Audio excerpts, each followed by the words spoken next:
our boy. There he is. We're holding feet. Love that. I'm going to shake the weird out. That feels good. It's a completely normal thing to do on a Tuesday. We were just talking I know. for like an hour. And now that there's a camera on, we're like... yeah, I was secretly recording it. We've got the same 8 questions that we're doing with Chloe. I don't know whether to look at the camera now because I wasn't in the first one. I'm not going to. I'm going to look at you. That's fine. Hello. Welcome to your living room. Thank My you. name's Zoe. What's your name? My name's Caitlin. What do you do, Caitlin? I am a voice actor, and I also sell some baked goods in my spare time. They are delicious. What is the name of your baked goods company? We are Cooper's Cookies. And who is Cooper? Cooper is my lovely greyhound that is sleeping just off camera. Can you eat any of the cookies? Absolutely not. Can you eat any of the ingredients of the cookies? You can have things with flour in it. Baking soda is apparently fine for dogs. I make him a cake on his birthday, and the ingredients are just apples, flour, peanut butter, egg, and baking soda. What does baking soda taste like? Nothing. Well, I feel like it would be pretzels, spicy. Pretzels to me taste very strongly of baking soda. And they're delicious. Yeah, it's just like that, if there's ever a baked good with too much of it in it, you know. Okay. Because it's very Is it like chemical. Yeah, like kind of almost spicy, but not. Yeah, exactly. Yeah. Okay, interesting. My first batch of cupcakes ever tasted like pretzels because I put too much. But now they're fantastic and I love them. Right, let's start then. We're going to get straight into the questions. What is your favourite project you've ever worked on and why? And we've said at the start, these questions can be to do with voiceover acting or Cooper's, whichever, or both. Take it away. What's your favourite? Maybe your favourite of each one. Okay. Have you prepared that in your brain? I mean, to be fair, with cookies, I wouldn't say. What's your favourite cookie? Okay. We'll just that's go fine. with that one. Red velvet goes down very nicely. Red velvet is a fan favourite, and it does very well on the market stall. Because it's red as well. Yeah. It's delicious. My current favourite, and whenever I do a new flavour, it becomes my new favourite. So my newest flavour is a white chocolate espresso.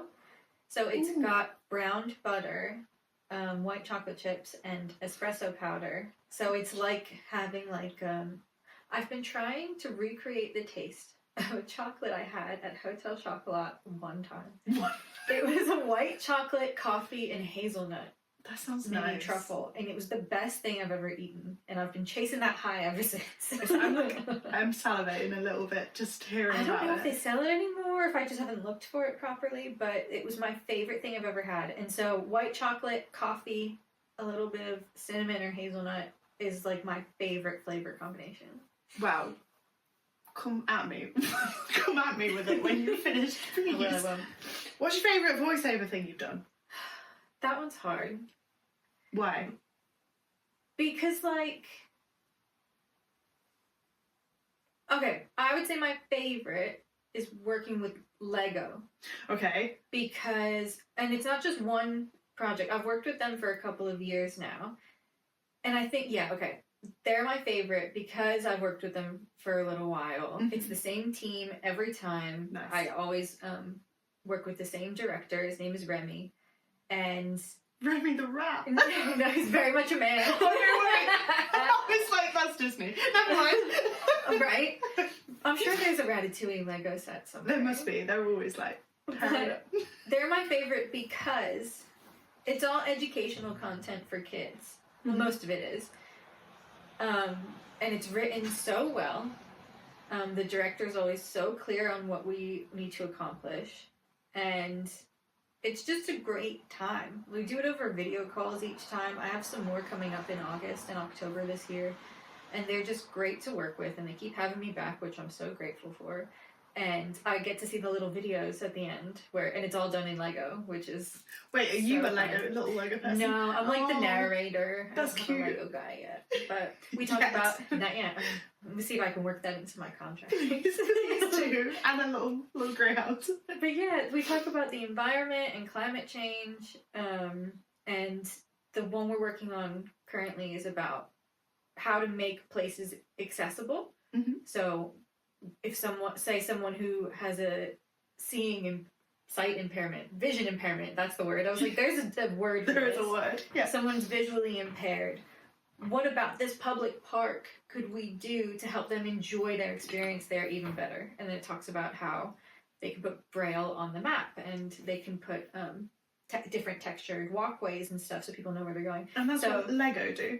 So it's educational videos to help kids start learning about stuff like that. That's cool. And then the idea is they want the kids to get involved. They were like, we need your ideas because you're a person with great thoughts that should become, things. And yeah, it's encouraging them through play to sort of think about not real world issues, but ways we can make the world better for everyone. That's so from cute. like a child's point of view. And they have great ideas as well. Yeah. Wild and wacky ones. I love it. Yeah, I like Lego did a segment on TV once with, I think it was comedians sat down with kids to like build Lego and talk about issues in the world, and their responses were fantastic.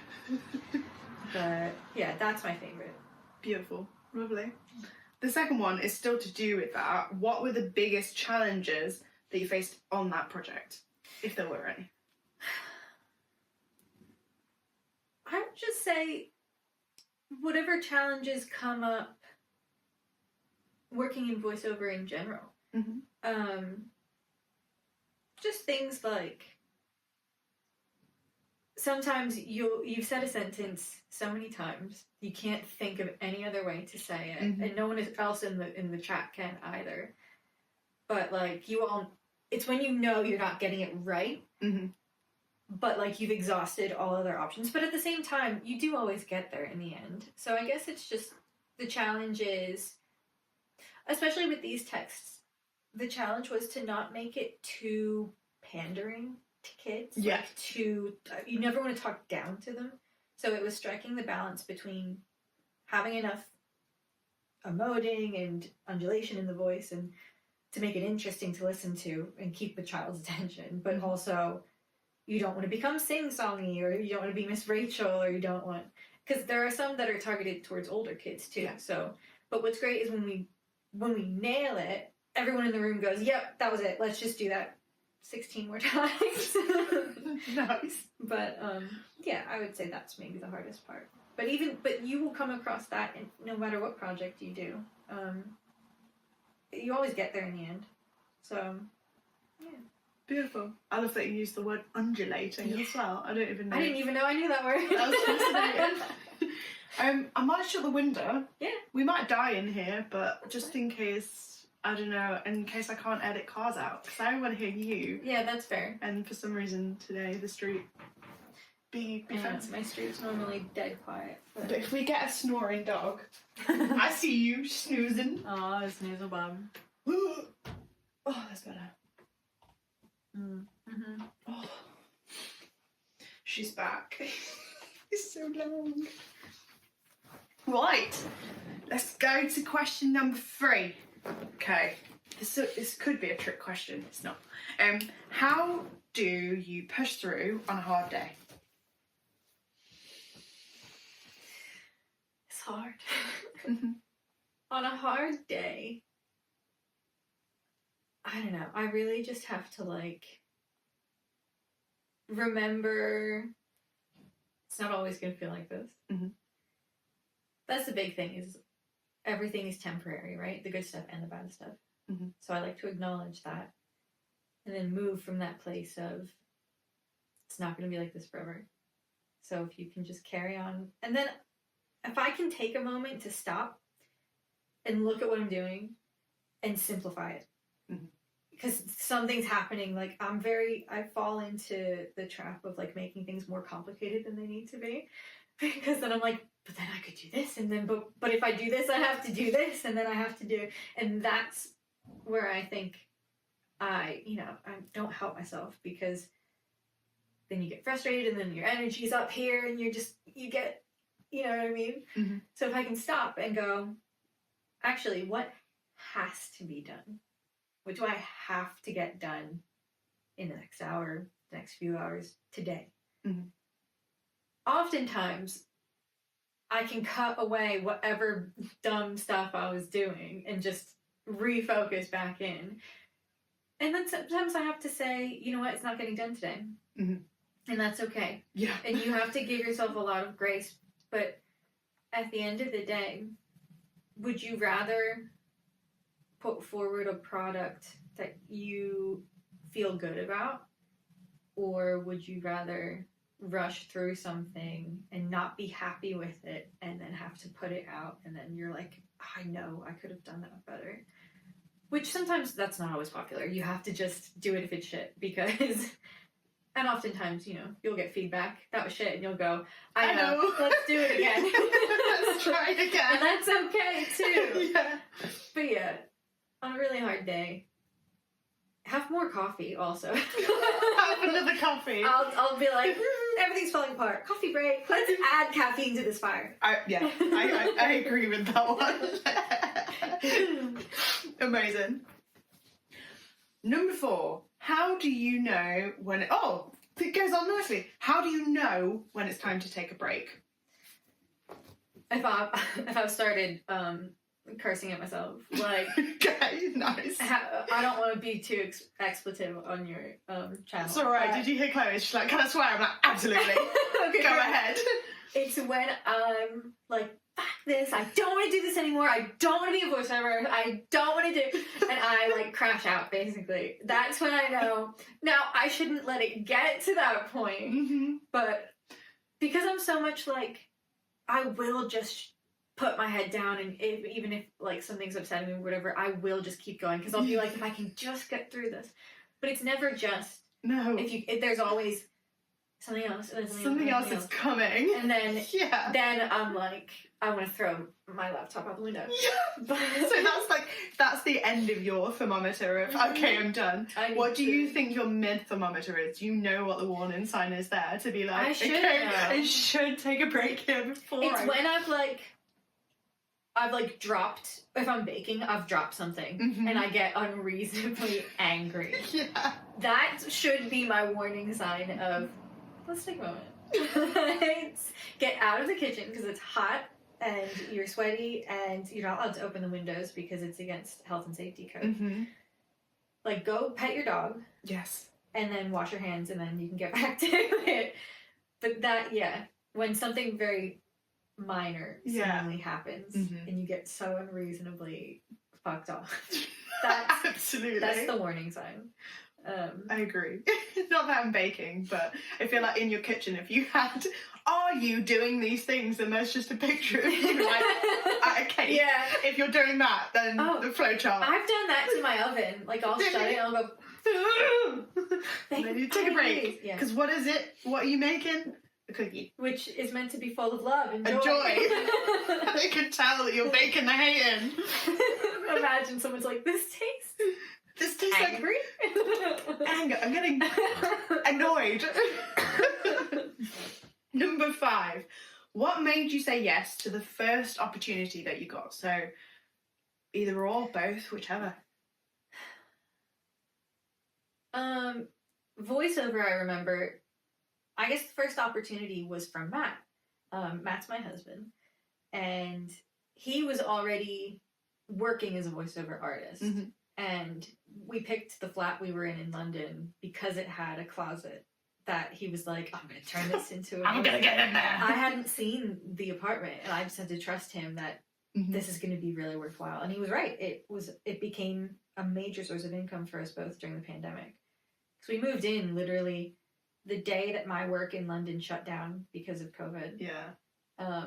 We were like, well, we're here now. guess we're here. But a few months before that, Matt had said, I think you'd be really good at voiceover. And at the time, That's right. at the time, I had no concept of voiceover beyond video games Mm-hmm. and audiobooks. And I do both of those things now, but at the time, I was like, well, I won't be good at that because I can't do the different accents. I can't do the different funny voices, which, you know, Matt can, like, to a very high degree of skill as well. So that was my only frame of reference. But so when he was like, no, you can, there are commercials you can do. There are e-learning modules. Like, there's telephone. It's called IVR. Like, if you call someone and you go, hello, welcome to Google or whatever. I was just thinking, because there's so many times that you hear a pre-recorded thing that you don't even pay attention to. Like, you get on the tube and it's like, yeah, that's a person. You get on the bus, you get on the, like, yeah. Although there was a really big scandal with Royal Scotland Rail. Oh. It's a whole thing. They paid for an AI model of a Scottish voice actress. So they paid the company they took the model from. They did not pay her, and she found out because she hurt herself on the train. Not only that, oh my God, but it's bad. It sounds shit. And she's like, not only have I been snubbed of money and someone's cloned my voice without my permission, everyone's complaining that I sound shit, and it's not me. It's like some Black Mirror stuff. It's like, she's get on a thing and you hear your own voice. And that's what's so hard right now is there's really no legislation to help her. Equity's trying really hard, but at the end of the day, Scottish Rail doesn't think they've done anything wrong because they paid the AI voice model company, and the voice model company... They know they've done wrong. They're just not admitting to it. That's just it. And if, personally, in my opinion, if you saw what you did was wrong, it would say a lot more about your company if you... Because she was like, hit me up if you want me to re-record it. You'll have to pay me, obviously, but I will be willing to work with you. They should probably take that offer, if I'm honest. But, yeah, anyway. What were we talking I don't remember. The opportunity, I think it was. The first opportunity. So Matt bought a closet. Yeah, you got in it. So Matt set up the booth in the closet, but he also, for my birthday, paid for me to get some demo reels done, which was honestly the best thing he's ever done for me. Besides, you know, marry you. Besides that, which demo reel is basically examples of you doing. So I have a commercial one. It's me doing different types of commercials. I have a narrative one, which is like me doing. There's an audiobook at the end. There's like Don't Tell the Bride, an excerpt to see what you would sound like. What a program! I loved it. So yeah, I did those two, and he paid for them, and I worked with a great guy named Nick. He doesn't do them anymore, but I think he still is in the audio production world in general, which is great because he's got a great gift for it. He became very high in demand shortly after that, and his rates went through the roof. And I was like, "Good for you!" Good for you. But I set up a Fiverr account. Mm-hmm. I applied to a bunch of voice agencies, and I got my first job through Fiverr in October of 2020, and it was for a company called Fiserv. I remember this, and they're just a financial company. They just needed a short video to have on their website, and I did it, and I sent it to him, and this guy was like, you should be charging way more for what you're offering. And that was the moment I was like, oh, I thought I might be good at this. And I'm so serious, it just exploded from there. And it was like I could, quit my job at the hair salon I was working at, and I felt really aligned with what I was doing for the first time ever. Mm-hmm. It was fantastic. Like, who knew you could make money doing something you like? Talking. Just talking about stuff, reading and talking. I've learned it's a skill. Although sometimes you would think I don't know how to read based off of my outtakes or the stuff that gets edited out. Matt will leave little notes for me. If I used to ask Matt, I used to pay Matt to edit my audiobooks because I was bad at it. And he would leave me nice little notes like, did you have a stroke? Nice little note. Or, oh, I see you were drinking the good wine this evening. In places where I needed to go back and edit the voice. But it was very funny. It's love. That's love. That is love. What about cookies? I think I made a bunch of cookies for... It was when I make cookies for Christmas every year. Mm-hmm. And I was gluten-free for a long time. Sucks. Don't recommend it if you don't have to do it. Don't do it if you don't. If you don't have to. But I found a gluten-free cookie recipe, my almond chocolate chip cookies, that everyone's obsessed with. And I was like, oh, I wonder. But at the time, I was like, it would be way too expensive to have to make every cookie gluten-free. Mm-hmm. So I was like, if people want them, they can just ask me, and I'll maybe take 10 pounds from them or whatever, for parties or whatever. But it was when I was no longer gluten-free, like I had the blood test done and everything, it opened up a whole new world of baking opportunities. And that's when I was like, maybe I could sell cookies. I could give this a go. And yeah, it's been nice. Like, I think last year was the first year that I did it. And it was fantastic. I've had a lot of support from my friends and family. And yum yum. I did. And I did a bunch of markets and stuff. And I very much lost a lot of money doing it. Yeah, sometimes. But the first year in business doing anything, I think, is a learning experience. Yeah. And I sort of was able to discern what sort of events are worth my time. Yeah. How to prioritize ingredients, for example, and where I get them. When to bulk buy, when not to bulk buy. But also, like, the first year in business, there's a lot of upfront costs, like the public liability insurance and my whole market stall setup, printing business cards and stuff. But this year, I'm much more focused on scaling it back, supplying to, like, people local to us, to, like, the Berliner, and then with Lucy's coffee stall that's coming up, and doing markets that I am now a regular at, and I have regulars come see me, and it's so satisfying. There's this one gentleman that comes and buys my shortbread at the... Oh my god, I'm there every month. Why can't I remember the name of it?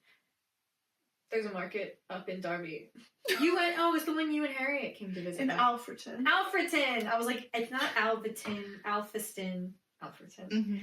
And he's there every market, bright and early. And Ready for that shortbread. Ready for the shortbread. And it makes me so happy. We love shortbread, man. But yeah, to cut a long story short, I could eat gluten again. And that was when I knew. I laughed just to go after that. Beautiful. Right. What do you think? This is my favourite one. What do you think little you would say about the work that you're doing now? Oh, she would think it was cool. Especially, so, like, when I was little, I was doing drama and theatre and stuff since I was, like, 8, 9. Mm-hmm. She would think it was cool that I still got to do that, but I didn't have to leave my house. I could still tell stories and, like, be creative and stuff without having to go anywhere. Sometimes I do, obviously, yeah. But the cookie thing, I was always, like, obsessed with learning how to make things. Mm-hmm. To the point where, like, I was trying to learn how to cook, or not even cook, I was just putting things together, and I thought it would make something nice. I mixed orange juice and milk once, because I thought it would taste like an orange creamsicle popsicle. No. And I was like, why not? It's baking powder. Right? But, like, thankfully, eventually, my Aunt Denise taught me. She was like, here's something called a recipe, and we're gonna follow the steps. Thank you, Denise. And so, yeah, to think that I used to bring cupcakes to school, and whenever it was anyone's birthday, I would get their request for what flavor they wanted in a cupcake. This is still you now. It is me now. You literally brought all those cookies to Amy's hen do. Yeah. Because I can't believe I'm making any money off of it, because it's something I like doing. Mm-hmm. It doesn't feel like work. Sometimes it does. When I'm prepping for a market and, like, it takes I've gotten to a good system now where I can prep the dough up to 3 days ahead of time because I have a separate business fridge thanks to my wonderful husband who saw it on the street and said, "That's ours."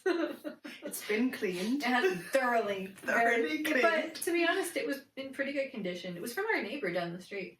Matt saw him getting rid of it, and he was like, "Is that mine?" And he went, "Yeah, I'll help you carry it into your house." And we were like, "Great." He's a little scavenger. Yeah, I have a system now that is more helpful, so I'm not spending 12 hours in my sweltering kitchen. I can get it down to about 3 now. That's amazing. Which it involves like prepping the dough over the course of the days leading up to it, and then baking it all the day before so that it's packed and ready to go. But even just that is so much more helpful because then I can take stuff in and out of the oven and be prepping other things like getting the stall ready and stuff. But yeah, I think little me would think it's pretty cool. I love that. What an amazing answer. I wasn't expecting that. Question number 7. What do you wish more people knew about the process behind your work? For baking, what you've just talked about, the amount of it's the amount of time that goes into it and prep, but also because I have people come up to my stall and go, "Oh, I make cookies with my kids," and I'm like, "That's so great! I'm really happy for you. Like, you should keep doing that." But also that it's the same thing. Yeah. And I'm like, yeah, at the very basic idea of it is the same thing. And you're doing it because everyone bakes with not everyone, but people bake with their kids as a fun activity to have something yummy at the end. It's an experience to share with people. But when they use that as a reason to justify not buying something from my stall, it's like, well... Do you hit them with that? And I've had a person come around my house and assess my entire kitchen for cleanliness. Right. I'm like, well, I don't have boogers in my cookies. Mine are made with love too, but without the snot. Without the children getting their hands in there. But it's just like, I am happy for you, but if you think that your pre-made cookie dough mix is going to taste the same as what I make, which... To be honest, that's why I started doing cookies, because cookies here in the UK, no offense, are very much one thing. And I prefer... So everyone has different preferences. And my idea was to make cookies that I like, because I didn't see them anywhere. For me, when you get the really massive ones that are trendy right now, in order to have them keep their height, people freeze them. Yeah. And then after a certain point, you can do that with great results. But at a certain point, it really starts to go dry. And it's crumbly, which is fine. It's all preference. It's just not my preference. And the ones that you can get for £1 from Asda, I love them. They're great. But again, they're not soft. They're very much chewy, which is a great texture, and I love it. But I really wanted the types of cookies that I make that are a reasonable size, a reasonable amount of fillings, and you can actually taste what's in it. Like, it's not the massive cookie pies that are part brownie, part cookie, part Malteser cake type thing. And I wanted them to taste like someone cared about making them for you. And they do. Which I really hope delicious. so. Even to the point where I recently experimented with using cheaper ingredients. And it worked. And they tasted fine. But you don't want fine. I don't want fine. I don't feel good about selling something that I just think is fine. So even though it costs more, I want to stick to the ingredients that I know work, give me consistent results, and yield a better end product, because I want it to taste like someone has like put thought into what they're eating, even if it's not calorie friendly, is not sugar friendly. No, we're not. Like, leave that. That's not why I'm buying a cookie. You'd be surprised how many people. I had a woman go, "Oh, are these organic? Are these made?" And I just was like, I don't know. "No, I'd be charging £6 a cookie if they were organic." You know what I mean? But yeah, I wish people would realize there is a level of difference between I'm sure some people do go buy the pre-made cookie mixes and try to sell them, and I wish them great success. But yeah, I think that's the main difference. Well, that's your unique point, isn't it? It's like you're putting what you love out into the world, and there are other people who love that too, and they're going to find it and be like, yay, this tastes just like I want. Right, and it's like, can you buy shortbread from the shop? Yes. Yeah, but do you have a personal connection with the person who's selling it, who you turn up to the market stall to get that shortbread? Right. No, not necessarily. I've been really looking into what else I can sell on the stall, and I really want to start doing jams and preserves and stuff. Which there is like a level of preservation I need to keep in mind. Like I might need to get like a mini fridge or something. But get Mao in the street. Yeah. The man will find it. You give him a mission and he's like, bet. It'll be on Facebook Marketplace for it'll take him 2 days max. And he'll find it. Yeah. Go away. But so I was thinking like, oh, but no one, like you can buy strawberry jam from the shop. Then I was like, yes, you can. But people buy it for the story. Right, but also the type of person that wants to buy fresh jam cares that it was made by a person in their kitchen using fresh ingredients and using minimal ingredients. There's a big push for that at the moment. It's like, people want things, and it's also convenience. That means that person didn't have to spend 3 hours making jam. They can just buy mine. So, yeah. With voiceover, I do wish people knew that, I don't know, it's hard with like the rise of AI voice and stuff, because that very much is trying to say you are like a robot could do your job. Yeah. And it's like, yeah, they can. But we're seeing that people don't want it. No. And the argument that I've heard is a robot can make sounds that sound like the words of your script. And they can copy a cadence that it's copying from a real person. But you will never be able to replicate. Every person has their own point of view. They've lived their own life. They have their own perspective on things, which means every person that reads a script is going to come at it totally differently. And that's what's special, is you've lived a whole life up to this point that will inform how you interpret a piece of text. Even if I'm selling, one of my favorite clients is a sex toy brand. They're fantastic. I love working with them, and I like them because they make sex like it's not taboo. It's not like this spicy thing. It is very much just like the neutrality of like a Siri type. It's very much just like a normalized, this is our product, this is how you use it. Their tagline is we wish you lots of love and happy masturbation. I love that. If you just said to yourself 10 years ago when you were still in like drama school, you're gonna do this, what would you have said? But yeah, I guess that's my point, is a robot could say your script, but how do you care about other people caring about your product? Because my brain just switches off when I hear a fake voice. You can tell. And even if you can't, and then you find out, you feel like you've been had, and you're like, right, and it doesn't feel nice. It's an icky feeling. And that's the thing, is there's a time and place for everything, including AI voices, but I don't know, if you really, and a lot of like clients I speak to, their thing is they care. They want people to care about their brand because that's how they make money. And like you've spoken about Lego and this sex toy brand, and like the relationships you're having on a business to business level, you're building that with another person to like, I don't know, that's just really cool. And like with AI, if they'd have decided to go with that instead, they wouldn't have that. Right. And you wouldn't be able to have that like rapport and new ideas from a human perspective. I don't know, yeah. That's just it. And you're so right. The directability of AI voices is so limited, because you can go, no, put the emphasis on this word. Yeah. But then it's like, you're right, you're not having that. There are so many times I'm in a live session with someone and they can't articulate exactly what they're trying to say to give me direction, but I know what they're saying. Yes. And it's because we have that shared lived experience that I'm like, I know exactly what you're saying. You're having an unspoken conversation. Yeah. Yeah.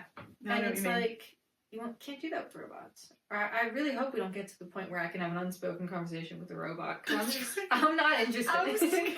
I don't want it. I don't want to be live read. Yeah. Can you believe we made it to the end question? No. And it hasn't run out. Yeah, thank goodness. It's going to take me about 8 hours to download it, but it'd be worth it. We didn't have to do a reading. Right. Big Excuse you, sir. Big stretch. If he's still in this pose at the end, I'll turn the camera around. He will be. Is there a moment in your creative journey that changed everything? If there isn't, that's okay too. You know what? Because when I was reading these questions, this was the one that I had an answer for first.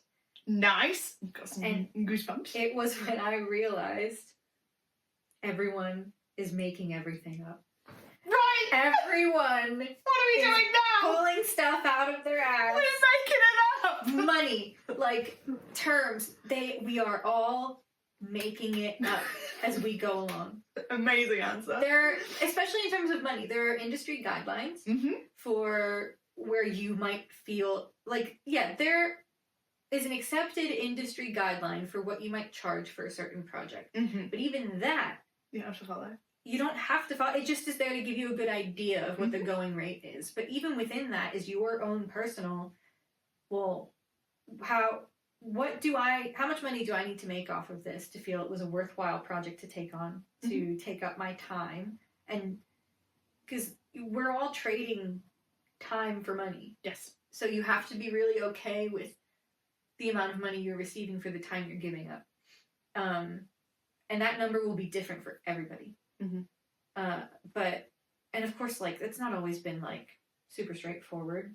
Things fluctuate. The economy fluctuates. What people are willing to pay fluctuates. But as long as you can say to yourself, I'm getting paid for my unique perspective and my skill set, and I'm willing to give up this much of my time for this much money. As long as you're comfortable with that, that's the right number. And of course, I think you need to be working within an industry long enough to have that sense of, because I could quote everyone $5 million for every project, and that feels great. But I would have a lot of clients go, no, absolutely not. So I think you get a sense of knowing, because it's also, like I said, everything's made up. People that ask you for your quote don't know what you're going to say. They might have a number in mind. But they are too making that number up. Exactly. Because somebody else has made their number up. Yep. Yeah. Everything's made up. And the moment I realized that everyone is faking it till they make it, I relaxed a lot.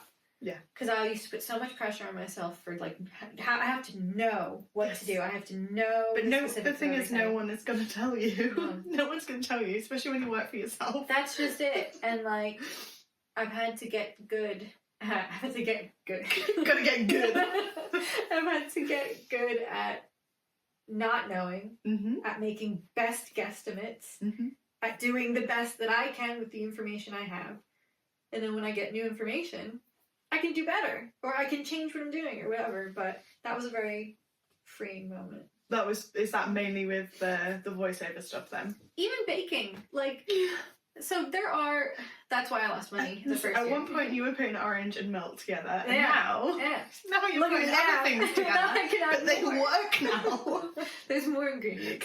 Because there was a little bit of a recipe, but you don't have to follow it. Right. Beautiful. So the thing with baking is there are overhead costs that you should know a lot before you start charging people, and that's how I lost money in my first year, because I was used to making numbers up, and I was recharging. But if you're going into something like that, if you can get someone who knows about overhead and numbers in that sense, and can tell you what you should be charging to make your cost worth it, please do so. Find them. You can just vibe it out like I did, but just be prepared. You're gonna lose money. But yeah, even that, once you hit that threshold of, okay, this is the number that I need to be charging to make any money, to go up from there, you make it up. You just like, and then obviously people then scale up, they can afford new machinery and new premises and whatever, but that's not my goal with cookies. My mom keeps saying, oh, you should open your own like bake shop.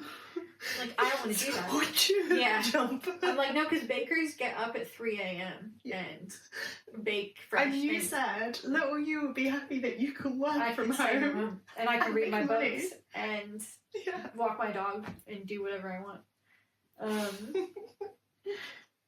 But yeah. Beautiful. What a wonderful interview. Thank you. Jinx. Thanks for saying yeah. Thanks for having Just me. had a little chat. It was Yeah. nice. Beautiful. Lovely answers. Where can people find you? Where can they track In you my down? house, doing nothing. No, don't come and find her in our house. This is where you can find her instead. For voiceover, I have a website, CaitlinSloanVO.com. Mm-hmm. That's VO as in voiceover. I will put it in the description. Or if you want some cookies, Cooper's Cookies is on Facebook. Which I've learned there's a lot of Cooper's Cookies on Facebook. We are the But one. not this Cooper's Cookies. We're the one. We've got the blue logo that says Cooper's Cookies. Beautiful. Thank you. Now we're gonna show you him because The man. he didn't want to join in during, but here he is. There he is. The man himself. He's dreaming. He's fully asleep, fully conked out. Thank you so much for watching. I'm gonna 42 minutes. Okay, we're gonna press the button and pray now that it worked.